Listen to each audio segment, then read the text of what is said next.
Okay, so welcome to our show. This is the thing. The reason I didn't say welcome to Soccer Talk like I always do is because we're changing the name. We're going to be known as the Red Devils Gunners. Okay, so when you look for our show now, if you may still look for Soccer Talk, but look for Soccer Talk, and then if you can't find it there, then look for the Red Devil Gunners, and it should be on there. Yeah, and the reason we're doing that is because the Red Devils are the mascot for Man United, and the Gunners are the mascot for Arsenal. And so we were hoping that this may drum up a few more viewers, especially those in England. Who knows? We're giving it a shot. Anyway, so that's our new name. Check it out. Hopefully you guys will enjoy it. And if you come up with a better name that includes both those teams somehow, hey, just comment. Let us know, and we can change it again. Right. All right, so we're going to start with the review of Arsenal versus Newcastle. So, Coach, what do you got? Well, let's see. It was a win for us, which was good. I think fans were happy with that. The only thing I'm not happy with is that we got scored on by Newcastle and at the 91st minute. Ugh. So, you know, it kills you because you're trying to get a clean sheet finally, and on the last minute, even on extra time, you know, we get scored on. So that one kind of, you know, left a little bit of a sour note on, or a sour taste in our mouth, but, you know, sometimes these things happen. Now, I think everybody's talking about this. Everybody loves Xhaka's goal. You know, that was an amazing goal, and we had a repeat on the Champions League, which we'll talk about that later, but it wasn't by him.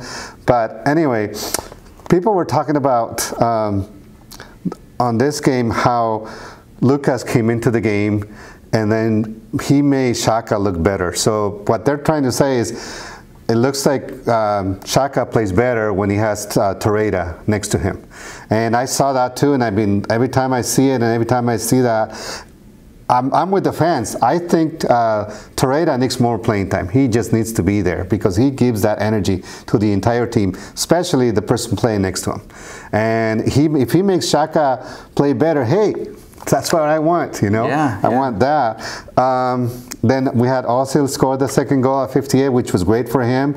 You know, it's one of those where, like I said, took a shot, couldn't get it in, and of course it rebounded right to him, and he just took it right to three players and the keeper, and he was able to put it in. So that was great for us. But like I said, I think other changes need to be done.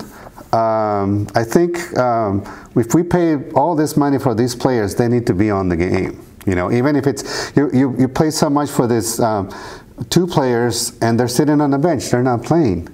You know. I have to bring up Welbeck and Mkhitaryan because they came from Man United. So I was curious why they came in as subs. Why aren't they starters? Exactly. And those are the things that, you know, everybody's asking. You know, it's the same with our outside defender. I mean, Bellerin's good, but I think if he had Lichtsteiner there, he could be a leader because I think that's what's missing in the team. Ozil is a little bit of a leader, but I think we need somebody with more experience, such as Lichtsteiner. You know, he's played the game for so long that he would be, you know, a great leader for the team. You know, and like I talked about the last show before too, you know, in the back we need to see Leno, our other keeper. You know, we paid a lot of money for him. Let's put him in the game. Yeah, I agree. I mean, Cech, we all think's a great keeper. Right. And obviously he has the experience, but why spend all this money on the guy and you're not going to ever play him? Right. And, you know, he had a great game, but at the same time, you know, somebody that like Cech doesn't have a lot of foot mobility. His footwork should have been there by now because he's, you know, he's been old, there for so many years. But, you know, so let's try the new keeper. That's what I'm saying. So I think the fans want to see that too. So they'll probably wait for a cup game to try it. Well, I was hoping that's what they were going to do, but we'll see it on our next game Thursday should be the one. I think we played one of the Russian teams, Polava. Oh, for the Europa League. For the Europa League. Yeah. So we'll see. We'll see if that happens. Anyway, but I think other than that, that's about it. I mean, I don't know if Guendouzi needs to start. I think Torreira needs to start for him. Try him out. If it doesn't work, it doesn't work. But I think it's the switch that everybody wants to see. You know, put Guendouzi on the bench and then let Torreira start the game. Yeah, and obviously the most important thing is you got the win. Right. So, and Newcastle, you know, they're struggling. They're, I think, in 16th place or 17th place. Right. So at least you're beating those teams that you should be beating. Exactly. So that's great. We just shouldn't be getting scored on. Right. So and that's where our defense needs their help. Yeah. But we talked about that last show. Your defense is your weak point. Exactly. So they got to strengthen that and up. I told you how I'd like to start a team, you know, strong in the back. If you want to win games, you got to start strong in the back. Yeah. So you got your next game's against Everton. Right. And Everton's in 10th. Mm-hmm. With sorry, but they've only won one game. Exactly. You know. But they still have 6 points. Because they've tied 3. Exactly. And lost 1. Exactly. And who'd they lose to? West Ham. I know. West Ham, who was in last place. I just went blank. I'm sorry. And it was a great game because if you saw the game, you have I can't think of his name. Yamenko scored in those 2 goals. You know, for West Ham, which was great. You know, trying to see, you know, West Ham. Everybody had them already out because they were in last place. They didn't have a goal. They didn't have a point. Right. Now they've got 3 points. They get the win. Right. And they're out of the bottom. They're out of the bottom 3. So that was good for them. But now we have to face Everton. So the good thing is it's not one of the top teams. So. Right. You know, I've watched Everton. They haven't played that well yet, so hopefully they don't come up against us. Yeah. But I think it's going to be a great game. I think if those changes happen, like I said before, if we can see a stronger defense and better ball movement in the middle with a little bit more energy, which is what I think we're missing, you know, because once he does the subs, you see the intensity of the game just change.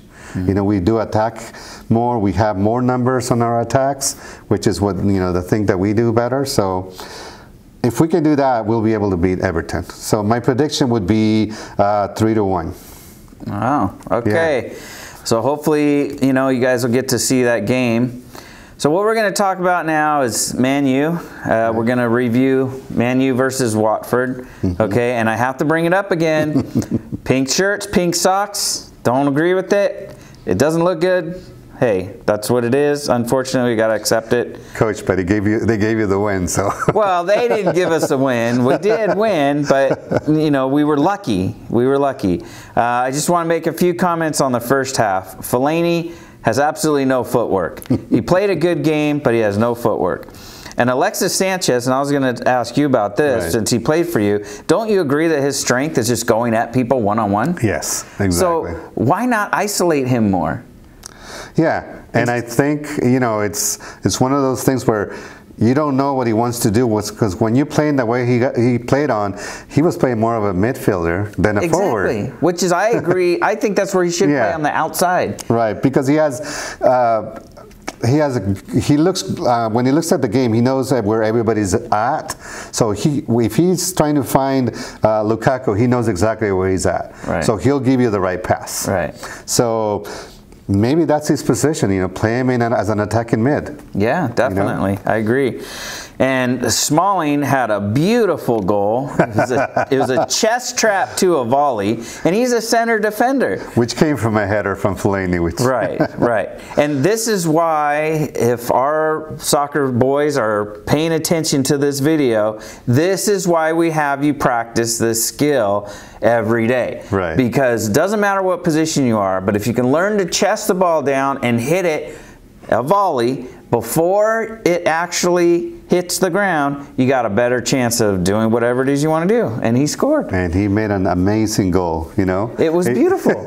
Your attackers weren't scoring, so he says, hey, I got to do it. So he went up there. Give it to me. Exactly. And people are always bagging on Smalling because he occasionally will make mistakes as a center defender, but overall, he's the most solid center defender I think we have.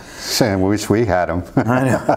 I just also want to mention that in that game, there were 6 players still left over from the Fergie era, and Fergie's been gone for 6 years now, and so those players are solid players. So Fergie knows what he's doing, and you know, maybe Mourinho should pay attention to some of the players that Fergie's had, because that was great to have that many players still in the lineup. So it was a great first half. Our second half, on the other hand, was horrible. Okay, there was no urgency to score. Okay, it's like they didn't pay attention to what Watford did against Tottenham before our game, where Watford was down. They were down 1-0. There was 20 minutes left in the game, and they came back and scored 2 goals to win the game. So it was as if nobody was paying attention to that. And usually, when a team is losing, they're going to throw everything they can at you, which sometimes will hurt them, because that will open them up and allow the other team on a counter to get more goals. Okay, but because Mourinho plays that horrible defensive, oh, we got 2 goals, let's just pack it in now and not let them score. It didn't help us. It actually hurt us. And the problem I see with that is usually you got so much pressure in your defense that now your defense is getting tired. Right, exactly. You know, and so now you got so many attacks against you, and your defense is getting tired. Somehow they're going to get the ball in. Exactly, because they're gonna turn off their concentration because they're starting to get tired. Right. So you got to make sure you just in the past, Man U has never sat back. Okay, they've never just sat back and said, "Oh, we got a lead. Let's sit back and let's just try to hold on to the lead." They just keep attacking and they keep scoring, and it's worked for them for over 25 years. So I don't understand why Mourinho doesn't just keep doing it. I know it's not his way, but he needs to change so that he can fit, like we talked about in the last show. He just doesn't fit our style. I was listening to Gary Neville talk the other night about, you know, what he was thinking of, you know, of what Mourinho's doing. And he was just saying, which is something that I think you would agree. He says he sees no energy, there's no intensity in the game because of that. Because when you're playing a defensive game, you know, the intensity goes, and then now you don't have an attack. Right, exactly. You know, and this is why sometimes Lukaku has a hard time scoring, because he's getting tired just coming back. And that's one of the things that I saw on him. I don't know if you noticed in the second half, he was coming back to get the ball because he was not getting the ball. Yeah. You know, in the post-conference, you know, post-match conference, Mourinho made that comment about it. He said, hey, Lukaku comes back at the end of the game and he's slide tackling somebody at the very end, okay, which, you know, shows that a forward still needs to keep working. But like you said, they should still be attacking so he doesn't have to do that so much. And it makes me wonder, what is Mourinho saying at halftime to these people? It's like there's been 2 different halves in about every single game since Mourinho's been there. We still haven't been able to put together an entire 90-minute game. Right. And then you have certain players who were basically picked and hired, brought in by Mourinho, Matic. Okay, and in the 93rd minute, he gets his second yellow card for doing a ridiculous tackle on a player who was not near the goal. He was way out on the end. He wasn't a threat. Just run with the player. And the game was almost over. There was only another 30 seconds left. So now he's out for our next game because he got a yellow earlier. So he has a red because he had 2 yellows in the game. And De Gea, in that very last, after that free kick, De Gea saved us. Their goal almost went in, and it would have been a tie. He had a great game. And he saved you many times. As he always does. Yes. Which in the past, we haven't needed that. You know, and I'm talking when Fergie was there. Our goalies were great goalies, but we didn't need them to save us. Okay, where De Gea always saves us. And I just want to mention that, you know, we've been watching the EPL for a long time. I've been watching it since 1994, and Watford don't have one player on their team that's a household name. Right. And so it's amazing that we are struggling. Right. You know, a club as big as we are, it's amazing we're struggling against that team. Although, remember, we talked about Watford last time, though. Because Watford could be the next Leicester City. They could. You know, because they're still up there. You know, they've only, this is their first game that they lost. Right. You know, and of course, you know, it was a...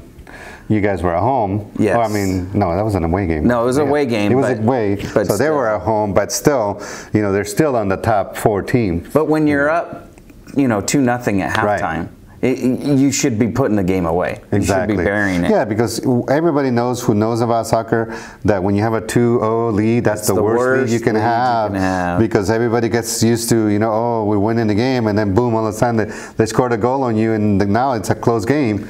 Yeah. And then they scored on you again, they tie, and then you end up losing. I was coaching a tournament many years ago, a girls team. It was a really good girls club team, a U19 team. And we were down 2-0 with 2 minutes left. Right. And we had to win the game to be able to advance, and we scored 3 goals in 2 minutes. Right. So you never know what's going to happen. And that's why, like you were saying, you need to put the game away Exactly. as soon as you can. Keep scoring. So just to preview Man U's next game in the EPL, we play the Wolves. They're in 9th place, Right. which is only 1 spot below us. Right. They have 2 wins, 2 losses, and a draw, and they've scored 5 goals. But the most important thing I noticed about them is they tied Man City. Right. So we can't take this game lightly. Yeah. I do think we're going to win. I'm predicting we're going to win 2-1. But like you said, they took 2 points away from Man City. They can Yeah. easily take 2 points away from you. I know. If not all 3. So that's why, like you were saying, you have to go out there and just We have to win. Just win. Just Yeah. bear it. And hopefully Pogba will play like the way he did for the champions right now, scoring 2 goals. Which leads us into our next segment. We're going to start talking UEFA Champions League. It started this week, but And it's an exciting time. but here's the thing. Okay, TNT now airs all the games. They only have 1 channel. Fox Sports had 2 channels, so they could show 2 games. ESPN had 2 or 3 channels. And when they don't, they show it games. on regular Fox channels. Right. So, I mean, I understand why TNT wants it. It's Right. going to bring in a lot of money. Right. But I don't understand why the Champions League people would want to do that. Right. Now you're only showing, and now I did notice they're showing, so they're showing 1 at 12 and 1 Right. at 2. Okay, but that 2 o'clock game's already over. Right. So, If you want to watch it live, yeah. you can, you know, because you have to wait till they show it. And then you'll get the results before you actually get to watch the game. Right, which is really frustrating for me because usually during the Champions League games are done when we're working. Right. And so I tape them. Well, I couldn't even watch my own Man U game because it wasn't aired because they only have 1 channel. And for some reason they aired the Ajax game over a Man United game. What were you thinking, TNT? Come on. Especially, you know, they should know that Man U, it's more outside of England. I think that the United States has the biggest fan following. Yeah, it's crazy. So, okay, so we're going to cover Tuesday's results, okay? Inter Milan beat Tottenham 2-1, which is, you know, interesting. Athletic Madrid beat Monaco 2-1. Right. Galatasaray beat, I can't even pronounce it, a Moscow team, Lokomotiv, 3-0, Right. which is pretty good. And then Napoli tied Red Star Belgrade 0-0. And then Schalke beat FC Porto 1-1. Okay? The Titan, yeah. So our next game, we've got Barca, Which was a your great team, game. 4-0 That's my team. against PSV. Didn't Messi have And a hat Messi trick? had a hat trick. 3 goals by Messi. That kid. And if you watch the game, the first game was just like Shaka's game. Out of a free kick with the left foot on that corner. Oh my God. It was like I was seeing a repetition of the game with the Arsenal game, you know, with that goal by Xhaka. It was almost the exact same goal. If you look at them, they were so identical. And the one thing is I want to say though is that I did not like the way Barca played this game. Really? Barca was not playing what they're used to. You know, Messi just completely saved them. Scored those 3 goals, and of course Dembele had that awesome goal. But other than that, if they weren't there, I don't know what they would have done because they were just not playing their style of a game. You know, they were doing shots from outside, but too far out, and they were doing crosses when they had to take shots, or taking shots when they should have been doing crosses. You know, all these things that Barca's not playing, so I don't know what's going on. You know, they did not look like the team that beats all the other teams. So I don't know what's going to happen with Barca. At least, you know, they came out with a 4-0 win, but it was PSV. You know, who did not have that many good players at all. Right. You know, it was I think the only player that really looked like he was doing something is the Mexican player because he was running a lot, and then maybe because he heard rumors that Barca is looking at him, but we don't know yet. Those are rumors, and we'll see in the future. But PSV did not have the kind of team. I mean, what I'm trying to say is that Barca should have scored more goals on them. Well, and that's still 4-0 though. That's more goals than any of the scores in both days. Exactly. So they're kind of still making a statement. Yeah. You know, that they're still. But it's like I said, all of them, a lot of them, or I should say all of them, most of them were done by Messi. So it's almost like, what if he wasn't there? Right. You know? So that'll lead us into another result. Liverpool beating PSG 3-2. I'm telling you, Coach, Liverpool, they're not only in the top 2 in the EPL, right. and the only reason they're not number 1 is by 1 goal. Right. They have the same points as Chelsea. They're just looking really good. Yeah. You think they can sustain this throughout the whole season? You know what? I think that they think they got cheated out on the finals for the champions. Last year, yeah. And they didn't finish first in the EPL. So I think they're looking at both. Well, they want to get both. Like right now they're in first. Well, they're top 2 right. in the EPL league, and then in the Champions, I don't know a team that can beat them. Maybe Barca, maybe Man U, but I don't know. I don't think at the way Man U's playing, I don't think they can beat them. Yeah, and then Real Madrid, even though they won, they don't have Ronaldo. Yeah. So we're gonna get to that for the second day, but I don't know. Liverpool looks like the team to beat right now. They do. I mean, they do. They look very strong. And they don't have as many stars. And I think one of the reasons they were down on the first half was because Firmino didn't play. Yeah. He was out almost the entire game. He came in towards the end of the game. And as soon as he came in, he scores. Yeah. You know, so that tells you, he's trying to save him, but at the same time, he still needs him. Right. So. And then our last Tuesday results is Borussia Dortmund 1-0 against Club Brugge, and we just wanted to shout out to Pulisic, the American. He scored the goal. He scored the winning goal. So that means is he back? He must be. So. But why is he still playing with them? Right. He needs to be playing for a bigger club, and it's amazing that he hasn't. Okay, we're going to move on to Wednesday's results. Okay. So CSK Moscow beat Victoria Plzeň 2-2, or they tied 2-2. They tied 2-2. Sorry. Right. Okay. And Bayern Munich beat Benfica 2-0. Right. Shakhtar beat TSG Hoffenheim 2-2, and Ajax just beat AEK Athens 3-0. I mean, that was pretty simple. Now, this is the one I like. Okay, Man City lost to Lyon 2-1. Which I had predicted, not on the show, but I told a couple of friends that they were going to lose. I didn't say they score, but I had a feeling that Lyon was going to win this one for some reason. Which is really weird because Manchester City is so good. Right. And Lyon, I know that they're strong in their league, but their league is so weak. Yeah, and they come out, and then whenever they come into the Champions League, they don't get that many wins. No, they don't. And to beat Man City and the champions, it's a big deal for them. Yeah. So you know they're excited. So, sorry, all you Manchester City fans, but I'm happy. Okay, and then another result we talked about earlier, Real Madrid just stomped AS Roma 3-0. Without Cristiano Ronaldo, so that tells you, hey, maybe they don't need them. Obviously, with three goals against a team like Roma, you don't. And I watched just a few minutes of it on TNT until it kept freezing on my computer, but they still look super good. It doesn't look like they miss a beat with him being gone. Well, they have so many stars, Bale, Isco, Asensio. They just have so many players that they can go into. Yeah. So which take us to Juventus, which now has Cristiano Ronaldo. Right. Which, even though they score 2 goals to 0, and they were up 2-0, but then they got Valencia got a goal, I guess, so it's 2-1. But the big news on this game was that Ronaldo got a red card from the beginning of the game. Which is really good for us because it was a 3-game ban, at least that's what we're hearing. Right. Which means Man United doesn't have to face him at all in Champions League. Because we're going to have to we play Valencia, and then we play Juventus and Juventus again. Okay, a home and away. But here's the thing. They beat Valencia without Ronaldo, and Valencia is a strong team. Yes. They're not, they're on La Liga. They're one of the top teams right now. Yes. So that's still a win for them without Cristiano Ronaldo. So that tells you that the team can still be strong without him.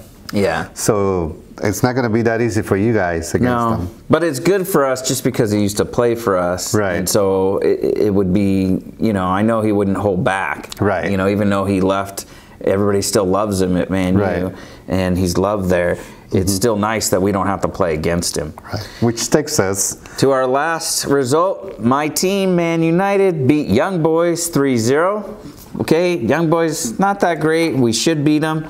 Okay, but again, I didn't get to see the game because TNT only has one channel and they weren't airing it. Okay, but Pogba scored 2 goals. You'd be happy to see when Pogba scores that goal. Well, that's one of the reasons I want to watch the game because I knew we had the ability to really put some numbers up. And without having seen the game, we might have been able to score more. I just don't know. Well, the second goal was a PK.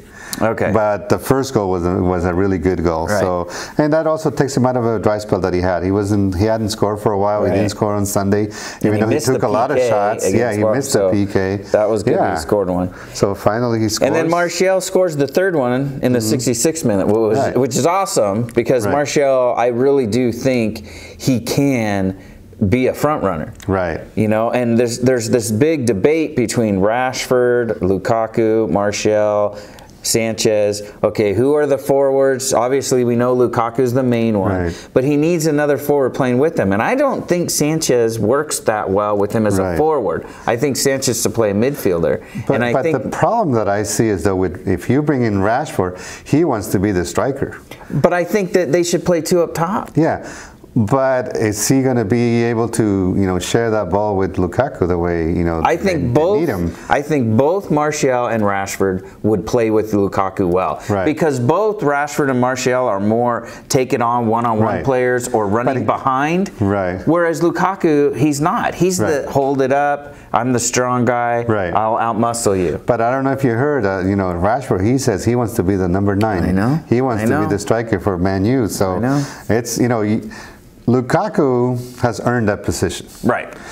Since he came, it took him a while to score when he first started with you guys, but then he earned that position. And then you saw him in the World Cup. Oh, my God. Oh, yeah. There's no doubt. I'm not taking anything away from Lukaku. I just think that we would be a better scoring team with both players up top, whether it's Rashford and Lukaku or Martial and Lukaku. I think we would be better.